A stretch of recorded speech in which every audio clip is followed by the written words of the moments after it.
I haven't seen someone change as much as you've changed in the past couple of months. What do you think was the main reason for that? I'm entering into dad mode. It's time to grind. Like, I need to be in the best place physically, financially, mentally for when this baby arrives. People just need to show up, get consistent, and get fluent on speaking to camera and just get better at it. It is literally like a muscle that you train in the gym. The longer you don't do it for, the worse you get. I'll give you like some serious business advice for 2025. I stole it from Hormozy, but it's actually like the best thing I've seen him say. And he was like, I want to be a billionaire. What's the difference between me, The Rock, Kylie Jenner, and Conor McGregor and all their products? Why do they have billion-dollar brands? Why do I not? The only thing that separates them, this is what he says, is eyes.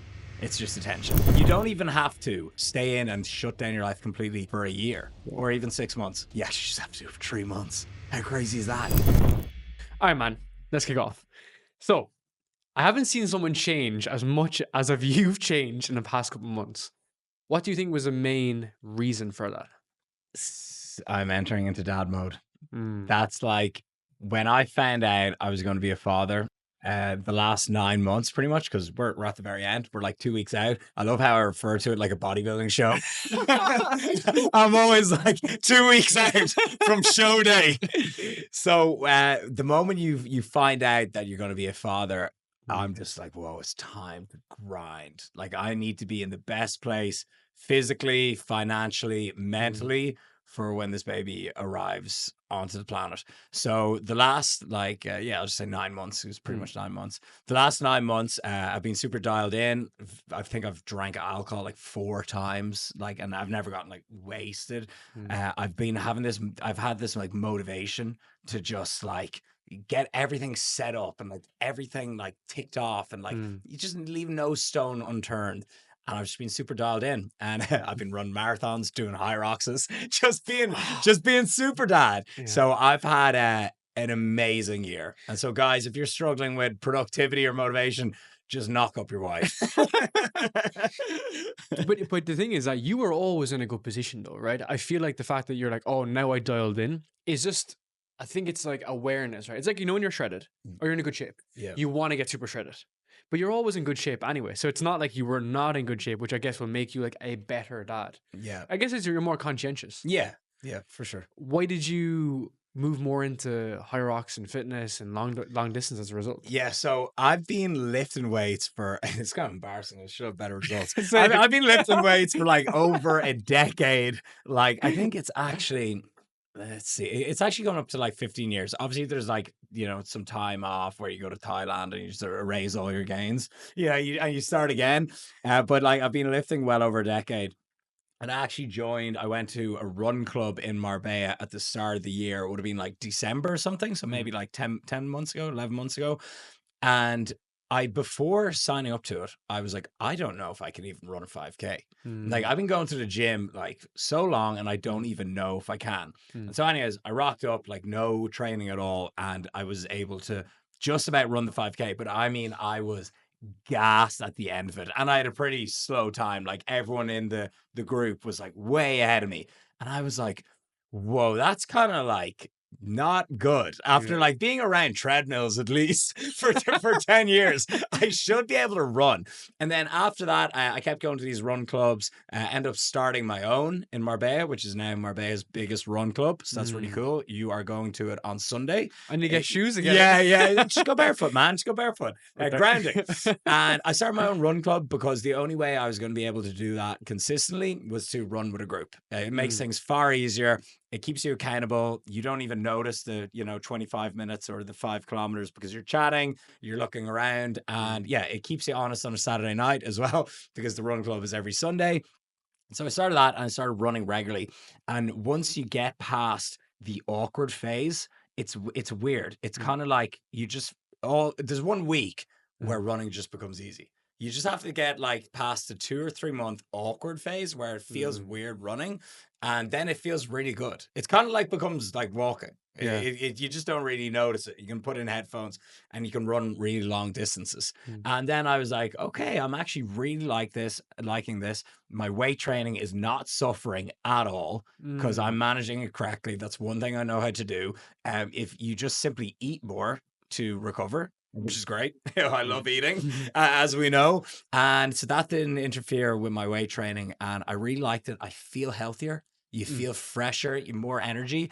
And then, I started doing things like high rocks. And this month, May, just gone, I did a half marathon in 1 hour, 40 minutes. Oh, that's crazy. Yeah, first one ever. I don't know what happened. Well, I do know what happened. I took ridiculous amounts of stimulants and went full send. Didn't even check my pacing. I was just like, let's go. Put on the Goggins playlist. Swear to God. And I just legged it. Orange County Marathon. What a day. And like, so I wasn't even checking my time and pace. And I just like crossed the finish line and I look up and I go, oh shit, 1 hour 40. Just want to take one quick break to ask you one question. Have you been enjoying these episodes? Because if you have, I'd really appreciate it if you subscribe to the channel so that more people can see these episodes and be influenced to build an online business this year. Thank you. You kind of just broed it though, because you're probably not doing much with intro workout shit, none of that stuff. I had a few gels, but it was mainly just broed it. There was no like, those people. It's like the mean curve, right? Yeah. It's the mean curve, you know? I know. Like the guy in the middle. Just run and go to the gym, And in the middle is like all these different supplements and elements and everything. And like Andrew Huberman. It's like, just enjoy it. Yeah. You know, your pacing is off. And people in the comments, like 3 or 4, I think even 5 people tried to say I like faked my times, and because they're like, no way did he get that. And I like took the screenshot of their comment and I linked the website of the marathon. You have a chip, and I was just like, shut up. Like that was satisfying to be able to have the actual link to the website. And Robert Lipsett, you know, at the time, my full name, it's Robert, like Rob, not Robert. Yeah, exactly. Yeah, Bob Lipsett. My dad's name is Robert. Dude, what do you think though about, you know, the way you went from like 0 to hero, right?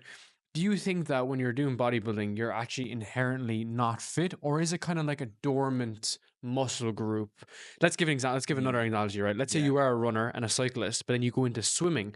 Yeah, you're going to be a dumbass in the pool, but I think you have like sub muscles that you can reactivate. I don't know. How did you think about that? Yeah, no, I completely get what you're saying. You're going to be like somewhat athletic having muscle. Like muscle is good, but it depends what type of bodybuilder as well. Like if you're absolutely massive, you're at a disadvantage. But if you're just someone who's like me, who has a low body fat percentage, who's athletic, then you're in a better place starting than just a complete noob. But cardio is like, it's just a different muscle altogether. Like you will get a lot of gym bros who will look good and they are just not fit. So would you say that they're not healthy? Yeah, for sure. Especially when you are 1 or 2 weeks out, or you are show day stage lean, you are at your weakest, most feeblest. You are dehydrated. You've been depriving yourself of calories for 12 or 16 weeks. Your hormones are shot to pieces. You are at a very weak and unhealthy stage. So, and that's one thing as well, right? When you're doing a show day, I've competed in bodybuilding 6 times. When there's a show day, you're at a competition.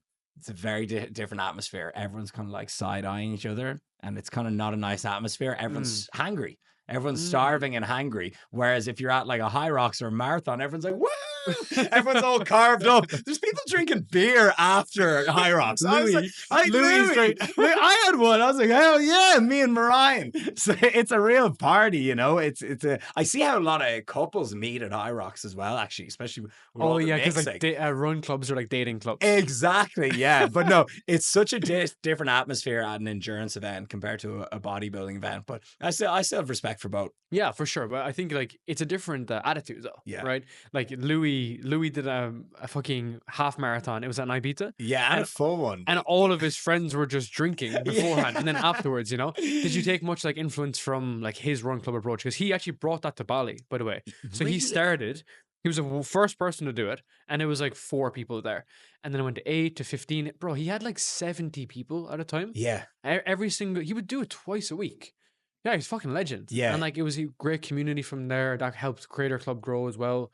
So definitely, yeah. So our one is now the biggest one in Marbella, but it wasn't the first. Like there was like 2 others. So no, I took it. Yeah, definitely took a lot of inspiration from Louis. Yeah. He's made some serious transformations, bro. I'm so proud of him, honestly. Yeah. Like not even that long ago. It would have been 2 years ago, like when he was in the thick of it in Ibiza, just like drinking every single day. And like me and Mike Mm. pulled him aside, or we would text him off, and we'd like, bro, like you gotta stop. Like you got so much potential. It's like you already have a following. You already have an audience. You're a great looking guy. You're well spoken. You know how to do business and create content. We're just like, you just gotta kick the party. And he did. Yeah. And most people, when you say it to them, they don't. Yeah, exactly. And it's funny because like I become close with Louis kind of through this, because as he was kind of like sorting things out, I was with him and we were talking about these things and I was helping him where I could, and vice versa. He's helped me a ton of stuff as well. But I think like, what would you advise someone that's like Louis in that position, has untapped potential, is into running, into fitness, but I guess just unrealized their potential? There's only one answer. Just fuck off drink and fuck off drugs and just stay in for 3 months. That's it. Like that's all there is to it. Yeah. Just stay in for 3 months. You don't even have to stay in and shut down your life completely for a year or even 6 months. Yeah, you just have to do it for 3 months. How crazy is that? You can flip your life in 3 months. It is so wild. Literally, wake up, don't eat, caffeinate, hydrate, sit on your laptop for 4 hours, go to the gym and train your ass off. Eat a healthy meal and go back on your laptop for another 4 hours until you've made some sales or marketed your business. Then eat dinner, go for a walk, and go to bed. And just do that for 3 months. That's all you do. Say a prayer to God as well at night for bonus points. That's all you do, and your life is going to change. The bar is pretty low, right? If you think about it, I don't mean that in a bad way, but it's just like a lot of people, they meet the resistance and then they'll give up at that point. I just watched a Dan Cole clip the other day, which was saying that like it should be painful, and because it is painful that you're changing, that's the reason why you want to quit. And even for us right now in the business, we're making a lot of changes. Like the team is just a lot bigger, and you started in trouble. You kind of start off with just like a podcast agency, and now it's like. I don't even know what it is. I don't even know what it is. What's a mastermind agency? Yeah. I'm like, sorry, you gotta help me with my podcast anymore, dude. It's so funny because like, you have to like change, right? Continuously evolve and continuously change to the point that the changes that I'm making and the changes that other people are making, when it's painful, that kind of is an indicator that it should be done though, right? Yeah. And I think that's where, if you are at the very, very beginning, and even people that are coming to your mastermind this weekend, some of them could be at the very beginning, the point of giving up is almost a point of like why they're not starting in the first place. The point of giving up is almost like why. Yes, exactly. Why you haven't started in the first place. You know, they're already about to give up. But how come you've been able to basically restart over and over again? This is the big point even for today, which is like you've been doing bodybuilding, now you've moved to High Rocks. You're single, you're married, you have kids. Like your ability to restart is showing that you're actually someone who's able to go from zero again. Yeah. And that's the biggest like strength that someone can have, right? Yeah. To reset their life and go back to zero again. Yeah. I always think it's the beginning, and like this is gonna sound kind of cocky, but like I think I could do anything. Like honestly, I think if irrational optimism. Yeah, no, honestly, I think if I would like had to wake up tomorrow and I had to be a videographer, I could just do it. Yeah, I could just kill it. I could just learn how to do it. Like you just learn. I really do believe. And like, or if I needed to be like an agency pro or like marketing or anything, I could just actually do it. Like I think I'm just a very competent person. Yeah, I think I'll just find a way to do it. I will just watch hours of YouTube and educate myself on a topic, and I can think I can just do it. Like I can think I can always start from zero. Yeah. I saw like a really funny tweet recently. It's like the masculine urge to burn the masculine urge to burn everything to the ground and start from zero. For no reason. For no reason. I love that. But dude, it's funny, right? If you look at your journey, you're much more of an entrepreneur than a YouTuber. Yeah. I don't think you made the observation of yourself though. I don't know. I'm not too sure about that, because at the end of the day, when everyone comes up to me in the street, whenever anyone comes up to me in the gym, they always say, "Hey, Rob, I love your videos." True, but I mean, you're someone who like is an entrepreneur, has those skills. You're not just like a random like fucking YouTuber. Yeah, You get me? yeah, for Like, sure. Yeah, like no, there's we've definitely watched it the whole way back, you know, which is why I'm saying like you've learned like marketing, content, psychology, everything the whole way on the front end to get that attention for YouTube and get things for the business. Yeah. But it's almost like it's the curse of granted knowledge. I guess like you don't almost like realize the skills that you've learned on the front end, which is the whole value of content. Yeah, you know, for sure. But with that said, now I will always I've so much love for YouTube, because it was the first thing that like changed my life. I'll always identify as like an Irish YouTuber. Like, that's always me. You know, that's always like who I perceive myself as, and it's always like kind of like the most important thing to me. You know, just because it was always the first thing I ever did, and it changed, and I owe my life to it. So I'll always be like, if someone even asks like me what I do, I'll always say like I'm a YouTuber. The first thing in my bio, it says like Irish YouTuber, you know. So I'll always, even if I'm like don't upload for like a month or two or something, I'm like, I will always just like, I'll always be like, I'm a YouTuber. Let's double tap on that. Like, I guess, what did you expect you'd get from YouTube? From in 2014. Yeah, because back then YouTube was about to pop. Yeah. And it was like Matt Ogus and the boys and so on. So it's not like he wasn't there. But I guess like your journey has been fucking crazy. And we can go into how your content's evolved too, which is part of your transformation. Yeah. I always knew I was gonna make it. I always knew. I was like, because I'm not gonna stop. Like, even if my first video got like 500 views or 1,000 views, and I was like, this is unreal. I was like, I got 1,000 views. I was like, this is so sick. I was like, I'm never going to stop doing this. I was like, I felt I already had made it at that stage. I was like, I'm always going to make this work. And I saw guys like Christian Guzman, Max Tuning, who are now my like literal best mates, go to each other's weddings. Crazy, like, bro. Crazy, so man. Like, I really, that is like, they were literally, I was a fan. It's the people that you meet. I was literally a fan. It's such a cringe word, but it's just true. And I was like, I got to get in this circle. You know, I got to build myself up to the point where I have enough value where they want to invite me to their wedding.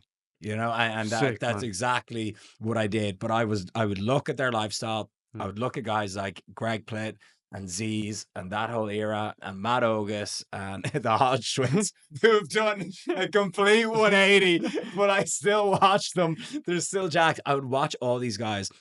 And I was like, this is what I'm going to do.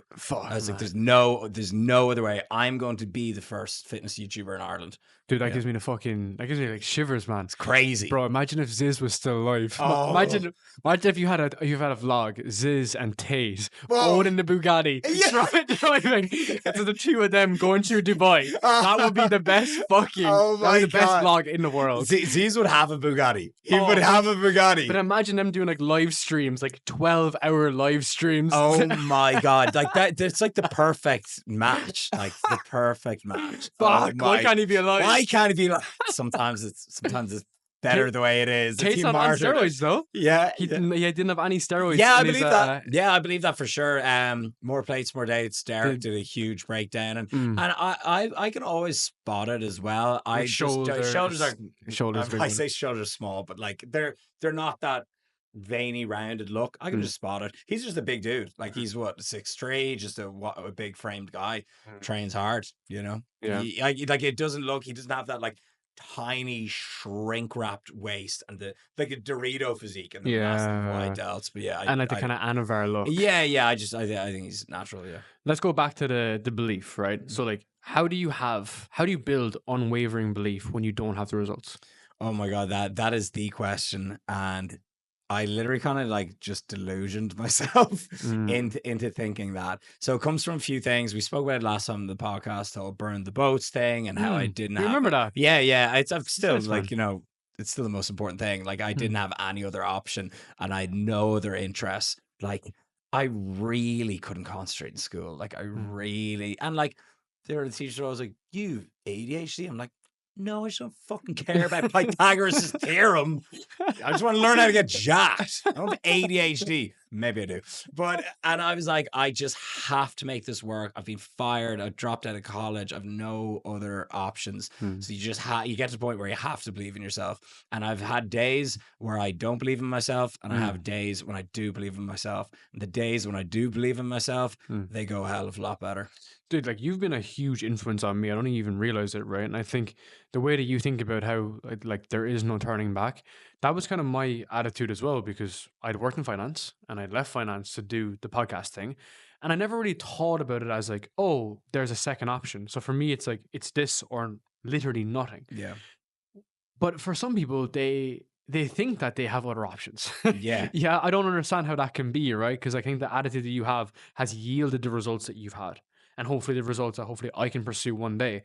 So when you were working in finance, what were you doing? Are you allowed to say? yeah, I was working a few things. So I worked in Revolut. Yeah. Oh man, I love Revolut. I built a trading product. Oh, okay, nice. So you built a trading product. Yeah, so I was working in product. And on the front end, so all the trading product in Europe, UK, Australia, and America, that's like, I literally was there from the beginning, bro. So when stock trading was happening during COVID, I was the guy building the fucking product, bro. No way. We had a huge software team and everything. I do S&P 500 on the Revolut. Rob's giving us fucking investment advice. No, I was and literally spare change. Every spare change goes into Bitcoin. It's the best. Yeah, I have man. other like apps, like obviously Coinbase and stuff, and Binance. But everything is integrated in Revolut. I love Revolut. Yeah. I love the trading option. So funny enough, sick. It's like free money. So the way that's such a broad voice. It tells you like how much you. It is. It's easy. Just press the right buttons in the app. I'm always playing around with Revolut. But you basically use the skills that you've had to do what you want to do now. So when I was working in finance, I was working in user experience. So it was about, how do I get people hooked, which is the whole logic which I went into podcasting, which was, how do I use the same principles for content? So exactly what I said to you earlier, the skills that you've learned from YouTube, it's fucking applicable for everything. Landing pages, sales copy, it's the same shit, just repackaged. How do you think about YouTube now versus then? Like, do you think about how YouTube's like evolved? What do you think about that now? Yeah, I love this. And so I'm actually putting together like a creator course as well. Awesome. It's actually ready. I'm going to launch it at the mastermind this weekend. Sick. Yeah, it's called the Digital Game Plan. So keeping it all like either social game. Yeah, all game plan. Social game plan or digital game plan, whatever. I'm going to decide on a name over the next couple of days. But I'm going to like, it's really going to be a good like time to sell when people are in person. It's the best time. So that's ready anyways. And yeah, talk about all this stuff. And I have a consultation call option. You can purchase it on my website on roblipsett.com. And like, always gets a good few per week. I don't even push it. And I'm like thinking people are going to be asking for fitness advice. It's always just about like social media, content creation, and business. Like always, every single time at this stage, which is why I'm like, I gotta make if we have the fitness game plan, I gotta make a business version of that. I just have to. So that's what I've kind of just been working on the last couple of months. And I've recorded like a video a day for the, for the course, all the modules. And I love it. Like I've made like 100 videos now. And so I've made like, I do one video a day or something, and I'll pop the camera up, I'll pick a topic, and I love talking about it. And so this is a topic that comes up a lot, is how YouTube has changed and what's trending and waves and everything. And so when I first started out, it was all just vlogs. Yep. Like it was all just vlogs. And I think that was like golden era of YouTube fitness. Then it kind of went to really high production vlogs. Christian Guzman invented them. Like he literally was the first person to ever get like a videographer, Javon or Nabil, to get a videographer. God, those are the days, bro. Yeah, those are the days. He was the first one to like be making movies out of going to the gym. And then it went to really like Mr. Beast kind of influenced this. It went to really informative Mr. Beast style challenges, which still do really well, like the Jesse James West and Will Tennyson type videos. And now it's gone full circle with Sam Sulek, bringing it back to golden era vlogs. So it really comes and goes in waves. And Christian has also gone back to just like upload. He didn't even have a videographer. He was the man who can really afford it. Like just doesn't have one. He just vlogs himself because he says he likes doing it. So it really comes and goes in waves. And ultimately, there are no rules. Just whatever you if you think it's sick, then other people are going to think it's sick. Always. Like that's really the final piece. Like no one saw the fastest growing channel in history in fitness has been Sam Suk. Like that was crazy. And that was just so wild. There's like 4 cuts in the whole video, and it's just him going about his day. And like, it's just him, you know, because obviously he's a young guy, freak genetics. It's just interesting to watch someone so humble. And so there's definitely trends. You can look at what's working, but ultimately, if you think your videos are sick, then other people will think they're sick. And as long as you have some sort of self-awareness. Unless you have a crazy delusion. Yeah. That can help sometimes. But yeah, so it comes and goes in waves. And I've found that my channel just does best with my vlogs, you know, and like I've tried like do like whiteboard videos, which I find really good as well, and they may get less views, but they can be more impactful, which is very important. But for me, a mix of like day in the life, informative vlogs are the best for me. I think even looking at your channel and like from working on your podcast together, I think it probably makes sense to have it on a second channel. Yeah. Just because like I still don't regret, sorry to interrupt, I still don't regret putting the first few podcasts on my main channel just because to launch it really. Like, and also like the Dorian Yates one, that's like crazy views. Killed, it's man. like 250,000 views or something. Remember, so I actually talk about this a lot. So we've been working on your podcast for so long, right? That do you remember when YouTube Shorts started is when we released the Dorian episode, bro. It's still, I get comments, like notifications, people still commenting on that clip. That's how early we were. That's how early we were. And there's, that TikTok as well, that exact same clip got like millions of views. Like every time I get a notification, it's from that clip. For anyone listening, it's Dorian Yates talking about his cycle. Yeah. And it's, I can't remember exactly what it is. No, bro. And he's also talking about the gym. He's like, you ask him basically everyone like, how often should you train? Yeah. And he's that's like, another one. Yeah. And he's out with like a 200,000 Daytona on his hand. And he's like, if I knew that I could spend 7 days in that gym eating dog shit every single fucking day, you think I would do it? And you're like, I think you'd do it. Yeah, it's so good. That's actually my favorite podcast ever. Yeah, like ever, because it was like the third one ever. Yeah. Like so nice for him to come on to the podcast before it existed. Yeah. Like one of the most famous people in the fitness industry just comes down to my villa, just jumps in. We chat for like well over 2 hours. And and then it just went off, and it was so good. He's such a G as well, man. He's such a fucking cool guy. dude. I hope you get the chance to link up with him while you're here. I'll try connect you guys. We sent a few emails and stuff, but I imagine he gets a shit ton of stuff. Yeah, it's tough. I kind of almost hate asking for favors, but you know, we'll see what we can do. Yeah, dude, I've been doing this I've done 300 fucking episodes, man. I know how the game plays out and stuff. I just watched the Chris Williamson episode. I can't. Who was the guest, but I think it was Mike actually was the guest, and they were talking, Mike's channel. on Mike's channel, and they were talking about like booking guests, and he was like, now Chris, like a lot of people come to him, but he was talking about like reaching out. He's like, what's the worst that can happen? Someone just says no, or they just don't even see it. That's like they're the two outcomes, and they're both fine. My philosophy always, I'll tell you a funny trick too. My philosophy always is I already have nothing, so I already don't have the interview with Mike, and if I message him, he doesn't respond, I still don't have the interview. I'm in the same position. Yeah. And then there's also a little trick you can do. This little trick for podcasters is that if you send a message on IG, you can delete the message and resend a message. You know what? I can't do that. What? I tried to do that or something, and it says you cannot unsend this message because the person hasn't accepted it. Oh, it depends on the person, country, right? It depends on what region you're in as well. Okay, yeah. It depends if they're verified. It's like a dating advice.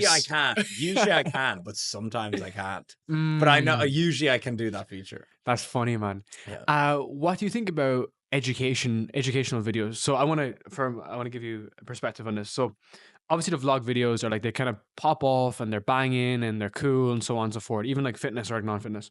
But then the educational videos, they're very like autistic, right? They're like, do this, and like I'm fucking prime example of that, right? I'm very like specific in my videos.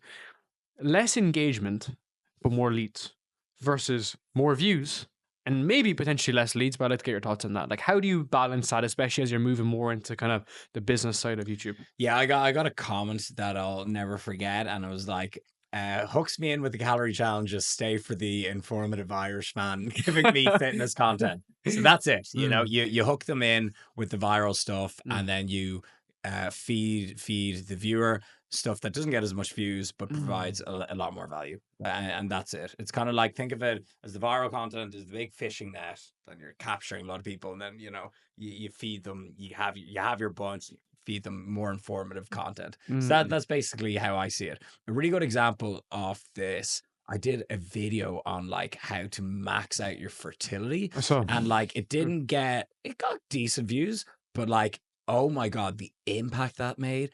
People have been messaging me since. This like brought me to tears almost. People have been messaging me since. They're like, I watched that video. I haven't been able to me and my wife have not been able to have kids for like, we've been struggling the past 3 years. Now we're starting a family. I got that message over 5 times, and I was like, whoa, like that's the best shit ever. Like that's the fucking best shit ever. Like you're actually, it's not like I've went and started a business after watching your videos, which is also awesome. I'm a life, bringing life into the planet. So that I was like, whoa. It's the things that we don't realize the impact that we have. Like the small things we say in videos can have the biggest amount of impact ever. Yeah. Even my alcohol videos. So I've been sober for like 3 years. Yeah. Let's talk about that in a while as well. Yeah, happy to. I always like chatting to a fellow Irishman about alcohol. Dude, I can go full circle on this. So yeah, we can go deep into this. So I believed, okay, take a step back. I believed I didn't have much of an issue with alcohol. I just believed I was a young guy who would just go out and party and so on and so forth, right? But then, the space that we're in, I was interviewing guys that were younger than me who were not really as more intelligent, but they were just super successful. So I took a break from alcohol. I'm going to take a break from alcohol. I recorded videos on it, being like, I don't have a problem with alcohol. I'm just doing this so that I can sort my fucking life out. And then I started getting some good results, and I stayed away from it and so on and so forth. But then when I was away from it, I started looking at some of what was happening, especially when I was younger, and I was around a lot of alcoholism. And since then, I moved to Singapore and I live in Bali and so on. So I spent a lot of time away to realize I had a problem. And that was environmental. So yes, like grew up with a lot of alcoholism and so on. But then about 200 days ago, I realized that I had a problem with alcohol. And it was actually me that had an issue as well. And I was like, oh, okay, these tendencies, and even if it wasn't crazy frequently, the erratic tendencies of the 2-day benders or 3-day benders. Yeah. And I feel like as an Irish person, you only realize that because you know how fucking hard it is, or going to District 8, to go to all the clubs in London, all the clubs in Ibiza, even all the clubs here. It's different, bro, than like the American bros. You know, the American guys go to Nice and have a few beers and say, right? Whereas like Irish people, the standard with drink, the standard with drugs. It's a different game. It's a completely different game. It's like Ireland and the UK as well are like mad for the sesh. Like it's way rougher. It's way like rougher, rough. Yeah. It's like, let's go, let's push it. Let's stay. It's mad. Let's stay up. Let's stay up for 3 days. That's the killer, And it's funny because that is normal. Right. And we were walking through the airport, my wife, the other day. We're coming from Heathrow, Gatwick. And this doesn't necessarily mean to be UK based specifically. But why is it that people at 7 a.m. are buying alcohol from the duty free and from the airport at 7 a.m.? Yeah. Whereas you wouldn't say, I'm going to buy that Big Mac and eat it in 2 days' time. You wouldn't. That's stupid, right? But why is it we buy cheaper alcohol to preserve it to go and get fucked?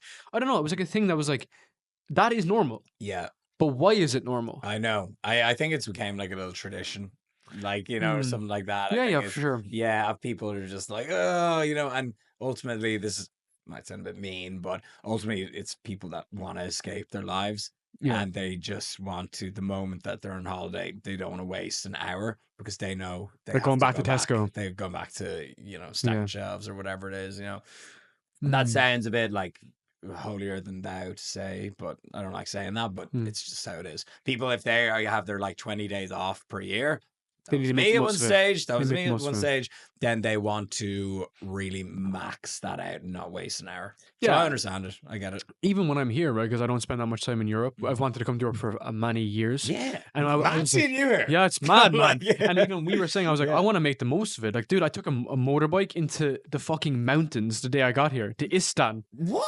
How'd you get a motorbike? I rented a motor, so basically I arrived. I stole it. Yeah. I was like, I want to get a car, and I was like, fuck, getting a car. And then I got a motorbike instead. What type? Like a dirt bike? X-Max. So it's like a big fucking bike thing. Okay. And then I was like, well, where do I want to go? I want to go into the mountains. And I was like, you can make the most of what you're doing in the way that you want to do it, right? And I think just to wrap up this point is like, I always say that I don't think alcohol is inherently bad. I don't have any problem with alcohol. I just have a problem with me having alcohol, right? So what was the day you quit? Because usually there's like a mega hangover or something that just like stops you. Funnily enough, I moved to Singapore, and the first day I moved to Singapore, I had a podcast with Joe Delaney. Wait, in Singapore? No, online. Yeah, I was like, Joe, when was Joe in Singapore? Online, okay. And he had spent some time in Singapore, and he was like, bro, like Singapore is so fucking expensive. Like, you know, you're basically just gonna like fleece yourself. And I was like, yeah, I knew this when I moved there anyway. I knew it was expensive. And I was like, I'm gonna stop drinking for a month because it's all the drink is imported, bro. Like 3 beers can be like $70. Yeah, it's just stupid, bro. So I was like, that's it for me. And I'd gone a month, I'd gone 3 months, I'd gone 6 months, and I'd gone 6 months. I was so close to leaving my job. So I was like, why the fuck would I go back? Yeah. And then I just kind of forgot about it. So it was because of Singapore. It was because it was so expensive in Singapore. What's the life like in Singapore? I've never been, and I've never even been like close to going, you know. I'm like, is it good? Like 3 beers for $70 doesn't sound like the best buzz. So it is. If you want that's what we need. If you want a traditional life with like kids, and you want really, really good schools for kids in Asia, Singapore's the best. But bro, like the schools are like 40K a year for the kids, and they're like 5 years old. So, and I think Bali has really overtaken that now, because Bali and Thailand, would you believe, Thailand looked at what's happening in the West of people coming to Asia, and they were like, we're going to put the best schools here, the best houses here, kind of what Marbella did. Yeah. And they've really over-indexed. So people used to go to Singapore because it was like safe, but now, dude, funny enough, man, Thailand actually is pretty safe now. You can get really good neighborhoods. Oh, yeah. And then Bali as well has really overtaken it. Like, bro, you have to go back to Bali. I know. He said it to me. The gyms as well, even like comparing elements to Bali. Yeah. I know obviously you're just having a fucking child, but I mean, when you do settle down a small bit, you'll have the best time ever, man. Like I've been to Bali for like 8 weeks. Like, you know, That was years ago. I know. Yeah, that was actually just pre-COVID. That was like, I think it was like 2018, and I loved it. But I've seen online, like visually, that it has gotten way more Marbella-like, like a way more like, how do I say? The gyms are like really high tech, whereas when I went, the gyms are kind of like a shed. Yeah. So what's really improved there is like, firstly, they've built cities since you've been there. Since 2018, there's actual cities being built. So Canggu is a city, but it's a bit more like Old Town Marbella. And then it's Puranan, which is exactly like here. Yeah. And it's like very high end. Yeah. Right. So like if you roads. Well, debatable. No. We got cities, but not roads. Debatable with the roads. Yeah. I would like a nice road to try. But you have gyms with restaurants that can count your macros. I saw it. What's the one that everyone goes to? You'll love it's I know the place where it's like a nightclub and everyone goes dating and puts up photo. No, the restaurant. I know that. Open that's House. it. Open House Valley. Yeah, that's where Louis is DJing. Of course he is. You take what you want. Yeah. That's every restaurant. Every restaurant. They need to have that in Marbella. Like, I love that. Just tick the box. Man. It's so good. But yeah, Bali. I paddle. Oh yeah, Real Paddle Club. Yeah. Yeah, bro. It's amazing. You know. Yeah, I love it. I love French fry. But we want to go out to Bali again. You can actually basically travel with a kid years 0 to 1. Then after that, it becomes a nightmare. So apparently, this was Joe Delaney was telling me. I remember that on the podcast. Yeah. So the first year we're going to the Maldives in November. We're going to do Dubai and Maldives. And then we'll obviously be in Marbella a good bit in like August and September to catch the end of the summer. But we're definitely doing a big Dubai and Maldives trip, and then we might do like a little Bali while we're out there. When in September? Yeah. In September we're going to be in Marbella, and then like October, November, Dubai and Maldives. So Fuck yeah! We'll go after that as well. Yeah, man, that'd be sick. Yeah, there's going to be a moment I've actually visualized this. Right, going to be on one of those overwater villas. Linda's going to be wearing like a nice linen gown or looking like a little church girl. Like a church girl. Our little baby girl is going to be wearing linen as well. I'm going to be wearing linen. We're just going to be looking out into distance, and it's probably going to be the peak of my life right there. Beautiful, man. Yeah. What else do you think about in terms of like what's your ideal life? So one of the things that I've said is this is like the best feeling ever, and you guys can definitely relate to this, right? Like I've done everything. Like I've done Being everywhere. everything. I've done the stuff that like an A-list celebrity would do. So I've true. done all like ate at the best restaurants. I've done the best hotels, the private jets. I've done yacht, the super mega yachts. I've done everything. You know, the best thing. I've done everything, like the backstage pass. I've done everything, right? The best thing to do, I find, is when you're with a girl that absolutely loves you. You love her. Helps if she's like a 10 as well. Helps if she's a total smoke show and you're just traveling.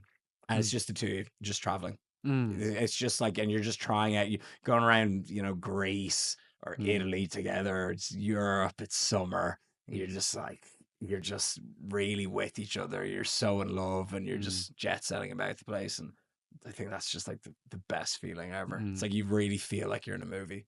Dude, you've like really optimized for freedom and have never kind of gone back. Oh no. Oh, you know, you've never slowed down. Yeah, I've not had a job since a 9-to-5 since 2013, Even 14. with the business though, even with the business, you haven't like let that overrun what you're optimizing for. Yeah, absolutely not. And that's the most important thing to me. Like that 9-to-5 it was 9 to 6 actually.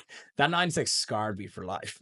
I was like, whoa, like you can't go to the post office. I was trying to ship something out and I was like, the post office is closed at 5. When do people go to the post office? I was like, I need to get my driving license renewed. When can you do anything?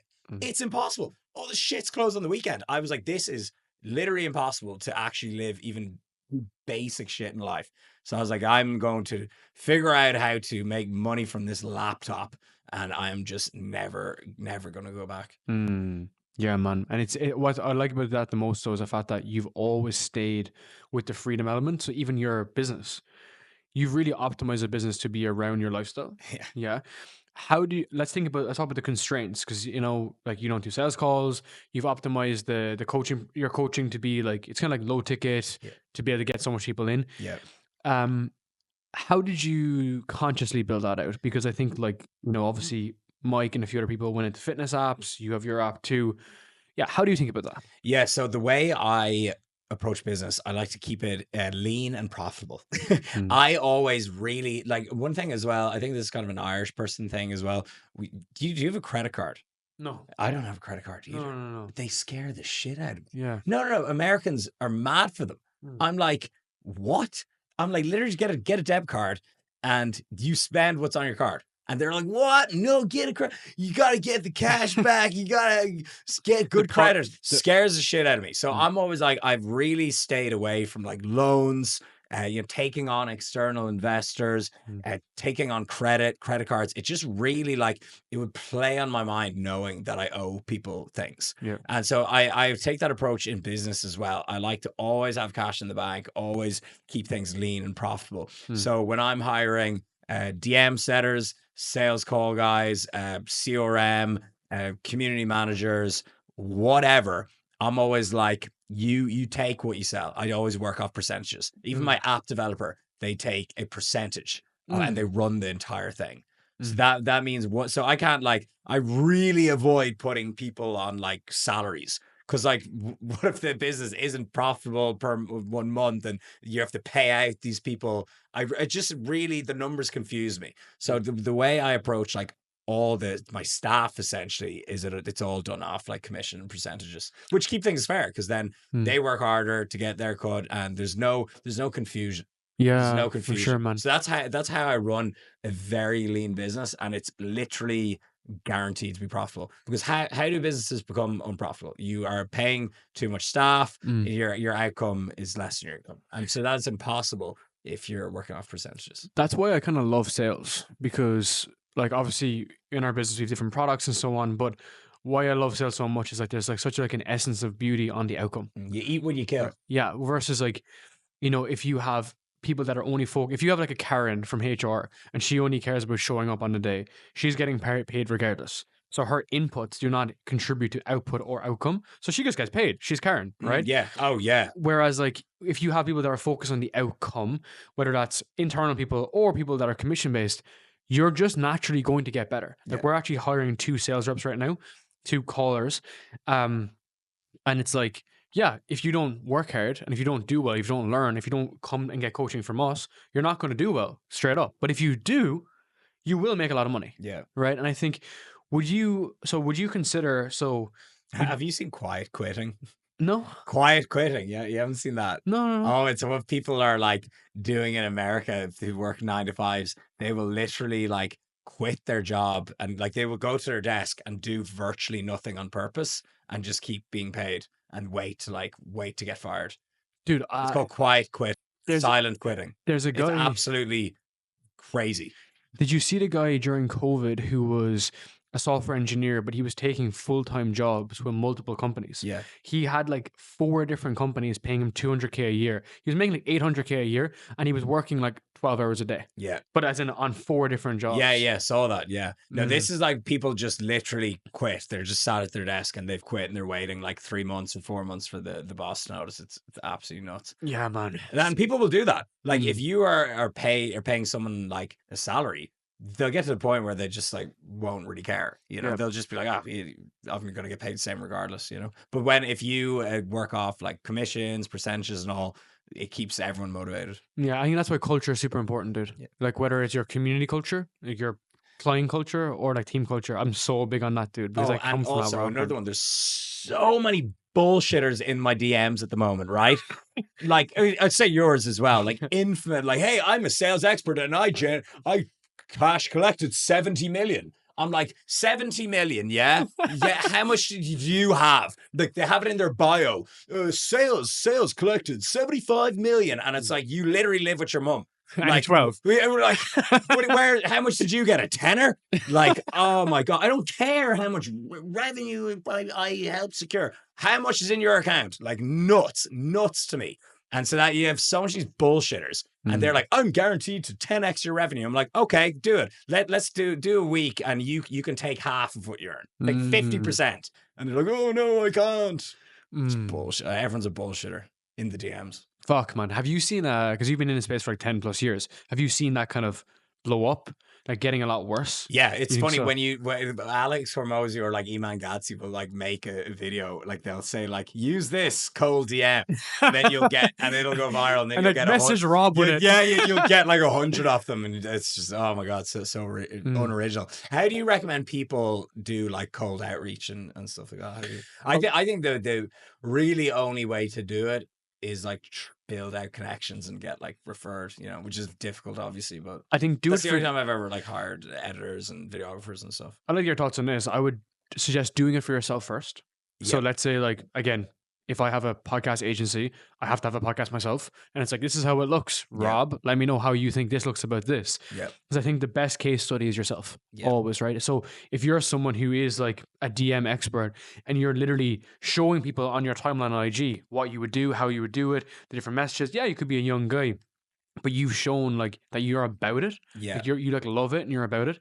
And then only at that point, then you'll start like getting referrals or connections or building that up slowly but surely, right? But I think so this is really important for our program too. I won't allow someone to come into our programs who are not doing the thing for themselves. Yes. So if you're a breathwork coach, you better fucking love breathwork. You better be this low stress guy, because I don't want a guy selling a fucking marketing service for nail salons down in Scunthorpe. It's like, bro, like you don't give a shit about that thing. So why don't you just do something that you actually enjoy or you're good at? You know, and I think catches so much strays.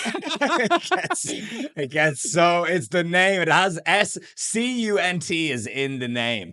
Like they need to just, the mayor of Scunthorpe needs to be like, guys, we're changing the name. We got to just, I don't care about history. We're changing the name. But do you know what I hate as well? We'll probably talk about personal brand now. Okay, obviously I think personal brand, most important thing in the world. Guys will message me. They're like, hey, I will be your new DM center. I'm not exaggerating. 0 posts. I'm like, is this a bot? This is a bot account. This is AI. This is just AI talking to me. No, I actually got some guy. I replied to him. I swear to God, because I was like, are you insane? he was talking about growing a personal brand with 0 followers, and he had 0 followers and like 0 posts. I was like, are you real? I was like, are you actually real? And he was like, yeah, bro, I am. And I was like, it's crazy. I couldn't wrap my head around how entitled some of the kids are.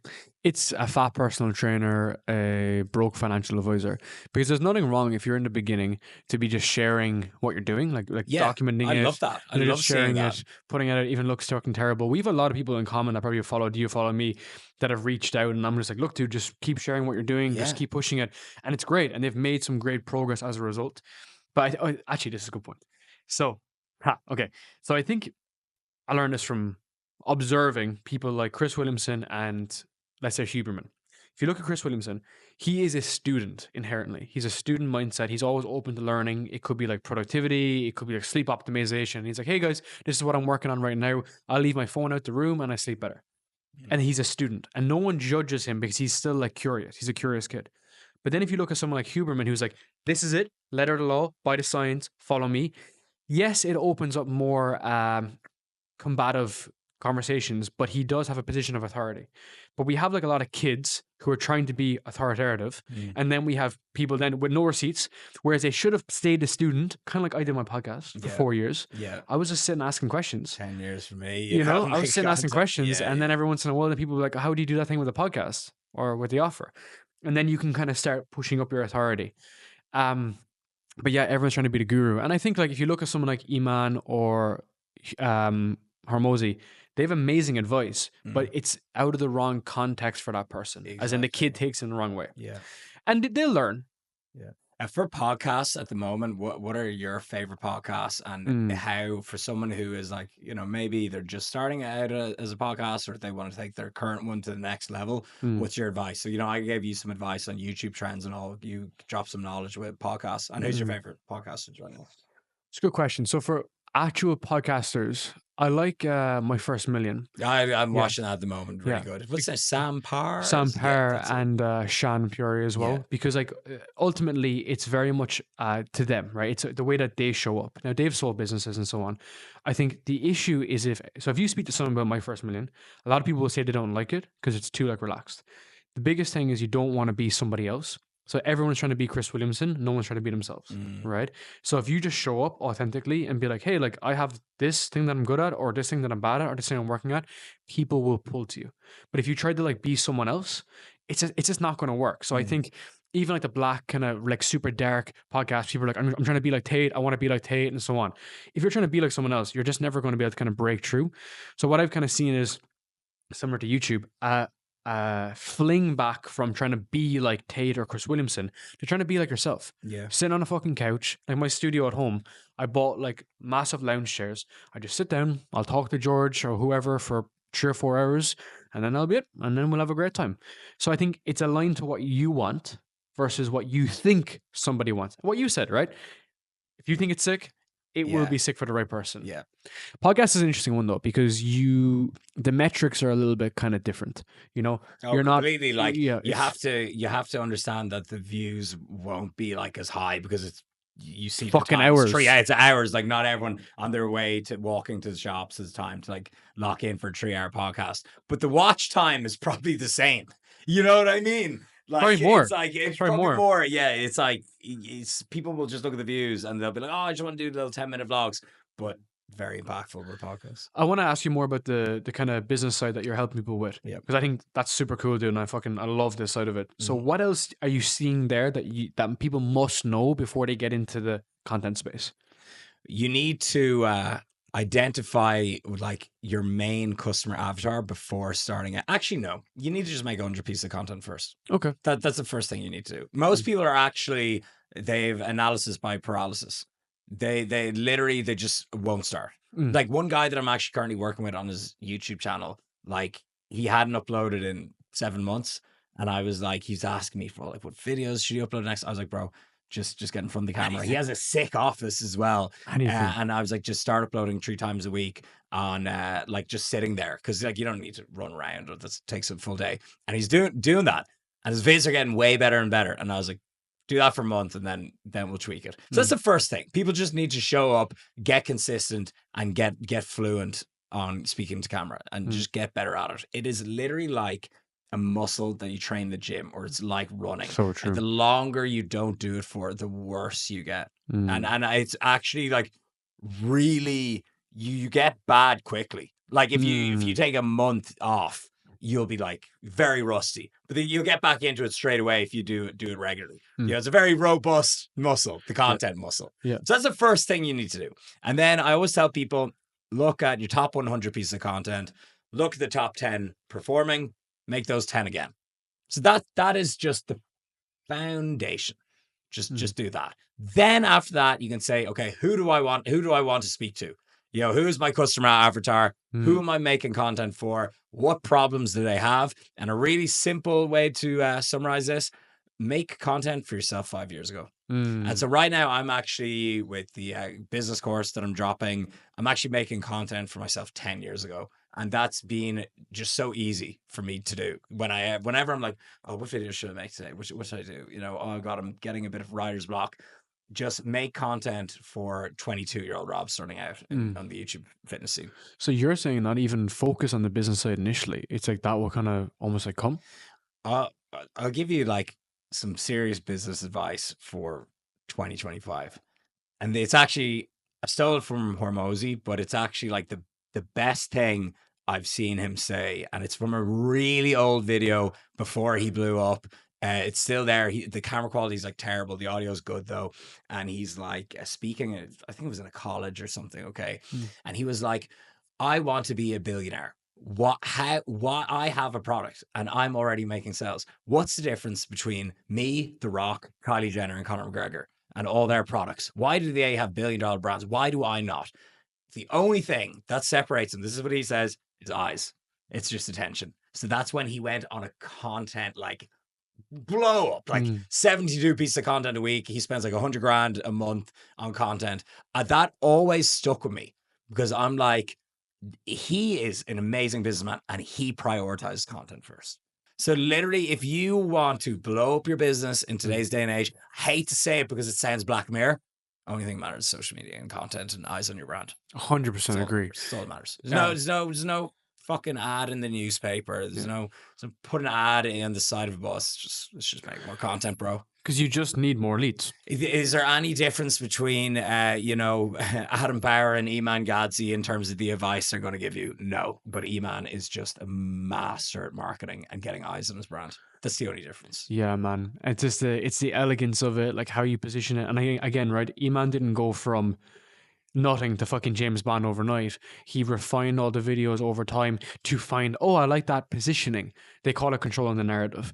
I like to look like James Bond. Like I'm going to his mastermind next week and like... Oh, Iman's? Yeah. Oh, no way. In the UK? Yeah. Oh my God. And sick. it literally looks like it's the casino or Skyfall. Some shit like that. It's the same music. Yeah. Like on the homepage, it's like the same music, right? We were sent a video on and it's like, he looks like it. And what I'm trying to say is you become James Bond after you're fucking James from Scunthorpe, right? you have Scunthorpe Bond. you have to go through the iterations. Yeah.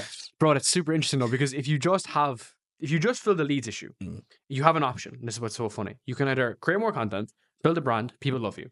Or you can spend all of the same money on ads. People hate you. They throw fucking shit at you. They comment all bad things on your Instagram. Yeah. So it's like, you have to want to do one of these two things. And you got to pick. One of them costs you loads of money. One of them builds a much bigger brand as longevity. And it's very obvious, right? It's just that people look for the shortcut. Yeah. And here's another thing. I just did a video on this. I did a module on this. Okay, right. Here is money into my account that I can buy sweeties and go to the shop with and spend day-to-day life. Okay, what's the timeline here, right? How do we get the customer here? How do I get the money into my account, right? You've like sales team, you've DMs, you've your funnel, you've chatting to them on a call, you've all these hoops to jump through, right? What's the very first thing? What's the first thing? It's content. It's where they see you. All it is. It's everything is just down to content. Everything. Because without this, there's none of this. It's the most important thing. And people are like, I'm a businessman. I don't need no social media. Your business 10 times out of 10 would be better if you took social media and creating content seriously. That's the first stop. Like, just, that's it. I know it's dystopian. I know it's Black Mirror. I know it's crazy how we're all attached to our phones. I know that sucks. And sometimes I wish I wasn't on my phone so much. And sometimes I wish I wasn't glued to social media. But that is today's currency. Man, that's fucking sick. It's all there is. And it's so funny because people will think that they're better than it. Yeah. Oh, yeah. Oh, that's the worst part. This TikTok generation's idiot. Bro, you're not more powerful than these companies. They control the world. And that's why I hate that. But dude, you got to play the cards. You got to play the game. And it's also an opportunity. Bear in mind, like 5 years ago, 10 years ago, you didn't have that ability, right? Maybe you had Facebook, but you didn't have the same ability. No. Because even if you were writing posts, like, dude, I'm dyslexic as fuck. I wouldn't have been able to write on Facebook back in the day, whereas now I can turn on a podcast and talk all day. Just yap, you know? Exactly. But what's interesting here is like the beliefs that we need to let go, right, to get there. And I think you're the best fucking example on this, right? Because if you just create the content and just then all the other shit, like as you mentioned, this is why I said to you that I think you're very much more like a business owner versus a YouTuber, but I see like your angle on it. I'm super bullish on content. But that's what I mean, right? Versus like a dumb fucking content creator. It solves all your problems. Like exactly. This year I was like to Linda, I was like, okay, you know, I want a Porsche. I want to like upgrade the villa. You know, I want to make sure our baby is like just, you know, got the best of everything. Mm-hmm. And I was like, oh, we got this another one. And I was like, what do I need to do? And she's like, just make more content. That just solves everything. Solves everything. Another one. My house, my villa, gives a villa, booked up the entire summer, right? Entire summer. This is the power of personal brand. I didn't even do a post. I put it on my Instagram story. Did one story. No, I did two actually. 2 stories, link, booked up. You know what's amazing here? That's all from personal brand content. And the reason for that as well, because you know, like people get catfished on accommodation, like so much. It's always like a big fear when booking, like even a hotel. Like you'll show up and it's like, you know, it's in bits and the photos that you saw on booking are 10 years old. When you build a personal brand, you're building trust and authority. And so people will even like, they'll make bookings to stay for travel easier. And no matter industry you're in, property, fitness, sales, agency, content's number one. Personal brand, number one. Take a step back. 2 years ago or 2.5 years ago, you created a YouTube video which said, I'm building a fucking villa in Marbella, and then the villa was like super old, it was all run down and everything, and you started that journey, you created the Instagram for it, it looked like shit in the beginning, halfway through it looked like shit too. No, halfway through was the worst. I was like, what the hell? Like, oh God, here we go. That was the worst stage where like you've paid for it and you paid it's all over YouTube. Paid for the renovation, you're like, there's no going back now. But that's why you're getting paid today for that, right? So it's like I call it the non-ROI. Like, yes, you can't like attribute it, and it's not one clear attribution, but it comes around. Yeah. You know, like, bro, like for instance, like you were on my podcast 4 years ago. Great. Back on my podcast 3 years ago.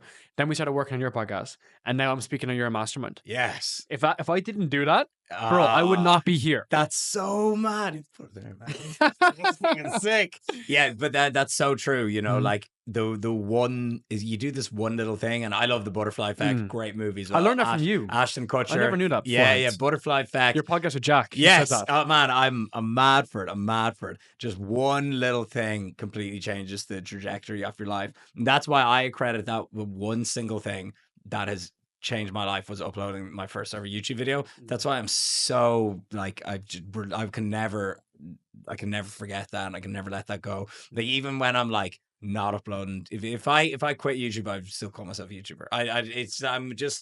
There was such a life-changing moment for me. You know, it's just I'll never forget that.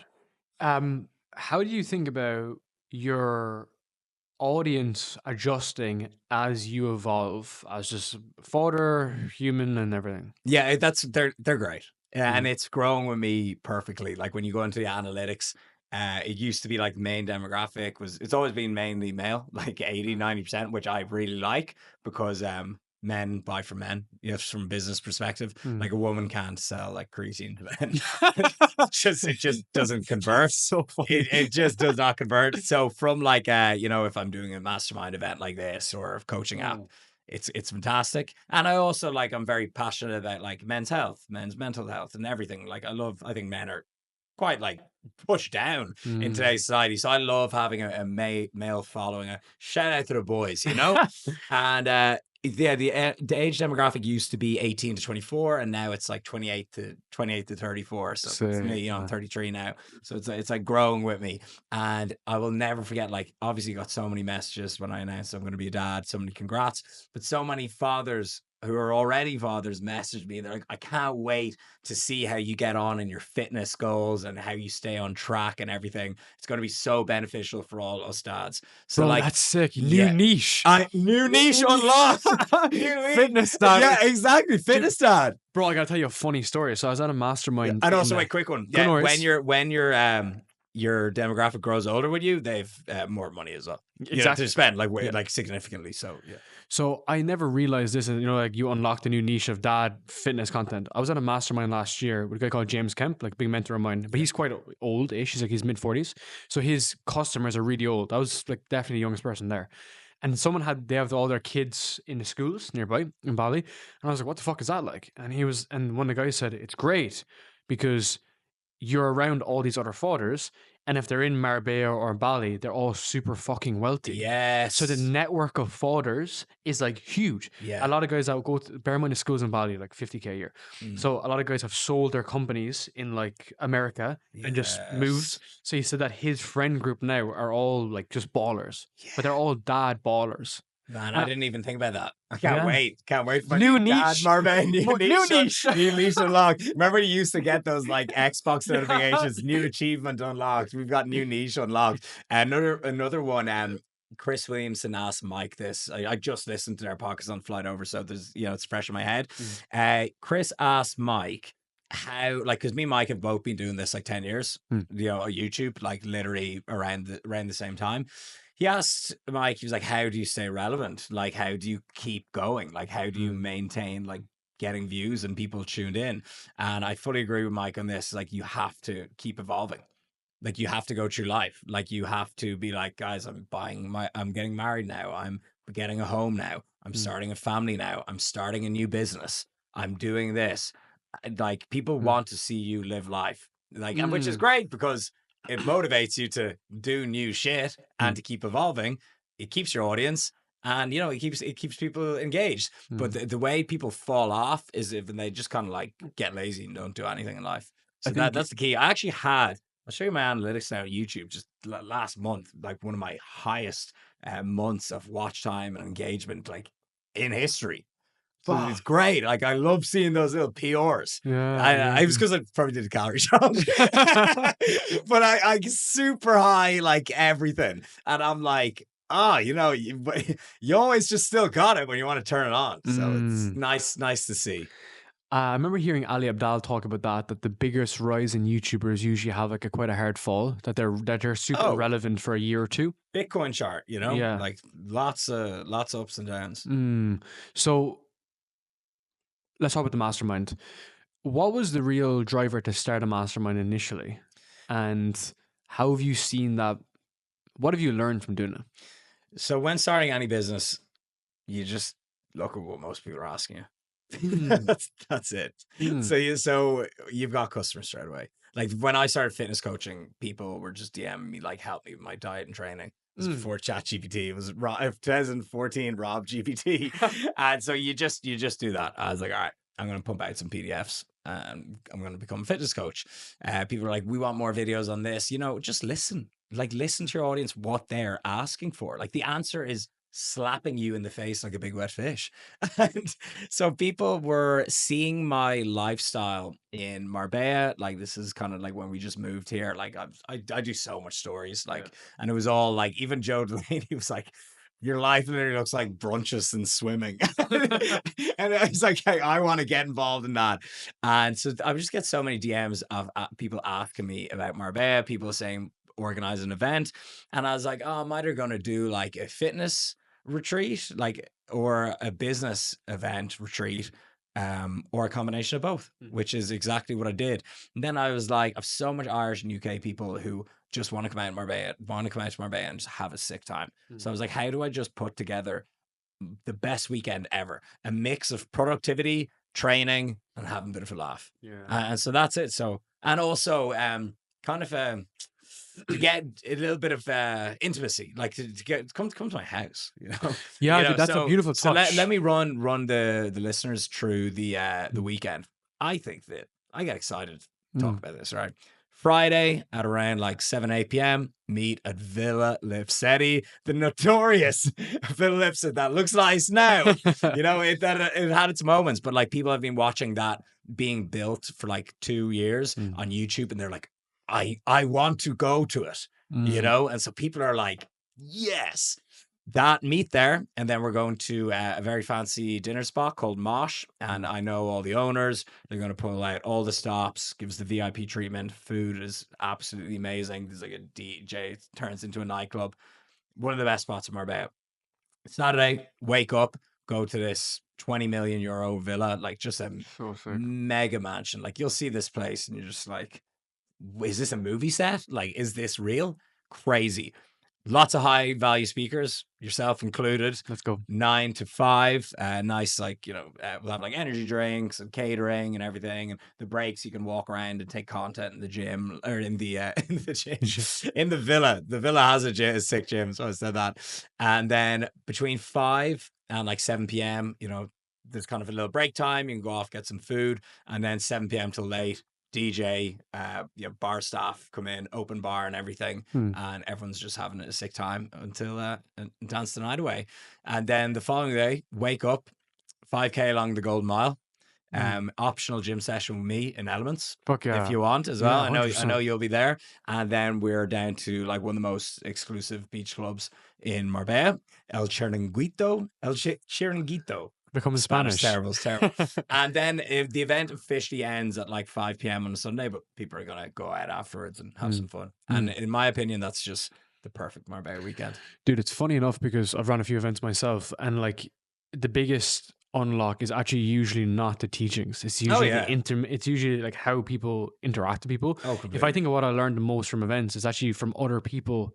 Not even like the speakers. Yeah, no, you're completely right. Like you can just look up people's podcasts and stuff if you want to know like their steez. One good thing about like going to in-person speakers is like the Q&A. You can ask them like your specific questions or pull them to the side after their talk. That is good. But yeah, you're right. Like it's really just about like who you meet and having a good time. Yeah.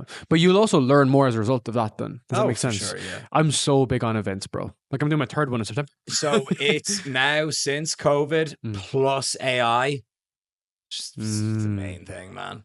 It's the main. It's the only thing that COVID and AI can't take from us is meeting in person. You made think about it. You know, that's literally it. You made a good point about like ChatGPT for fitness, right? Because if information is almost worthless right now, what do you actually get value from? Yeah, community and real life events. That's why with Game Plan, I do like add in 1 in-person events and 2 I need to jump on like a weekly or bi-weekly call. Accountability. Yeah, literally accountability. Oh, that's 100% it. And then all the lads need to bounce off each other as well. I have a client that basically sent a message yesterday saying that like basically they were struggling with some stuff that we were helping them with, some of the content and so on and so forth, some of the training material. They're struggling with a few things. And I was like, if you're struggling and you feel like you're not learning, you come to the calls. You to get accountability, to get teachings. If you have no questions, you sit there because the environment, like they literally said it, they feel like they don't have the right environment. The environment alone will fill in those gaps. Yeah, it's not even about what you say. And it's so weird to think, right? Because we're so used to teaching in school being like this way, but that's not the best way to run these events. No. And I also think something that AI hasn't taken from us yet, and it's not only it's great for just engagement and explaining something, but it's storytelling and experience. So I think that's very important. When I'm like recording all these modules and stuff, I try to like have a story, an example of me walking the walk and applying something. And that's something that AI can't do.